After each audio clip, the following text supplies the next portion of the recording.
সর্বাত্মক যুদ্ধে জড়িয়ে যাচ্ছে পাকিস্তান ও ভারত। তীব্র উত্তেজনাপূর্ণ এ পরিস্থিতিতে সামনে এসেছেন ভারত পাকিস্তান দুই দেশের তিন নারী। এদের একজন পাকিস্তানি ও দুজন ভারতীয়।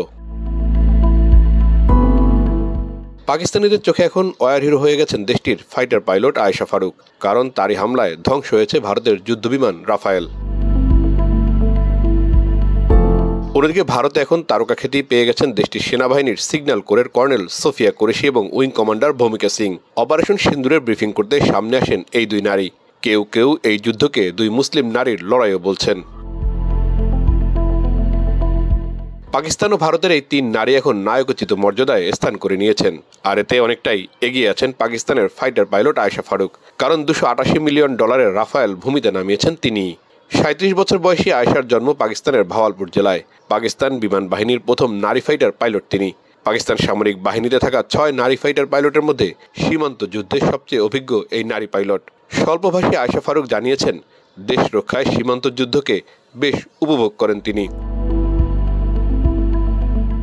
ভারতের সিগন্যাল কোরের কর্নেল সোফিয়া কুরেশির বয়স 35 বছর।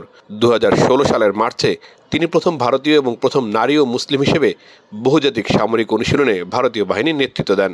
কর্নেল সোফিয়া কুরেশি 2006 সালে কঙ্গোতে জাতিসংঘের শান্তিরক্ষী মিশনে মিলিটারি অবজারভার হিসেবে কাজ করেন। সোফিয়া কুরেশির স্বামী একজন সেনা কর্মকর্তা। এছাড়া তার দাদুও ছিলেন ভারতের সামরিক বাহিনীতে। অন্যদিকে ভূমিকা সিংয়ের ভারতীয় বিমান বাহিনীতে আসার যাত্রা শুরু হয়েছে স্কুল জীবনে ক্যাডেট করে যোগদানের মধ্য দিয়ে। তার পরিবারে তিনি একমাত্র ব্যক্তি যিনি সামরিক বাহিনীতে যোগ দিয়েছেন।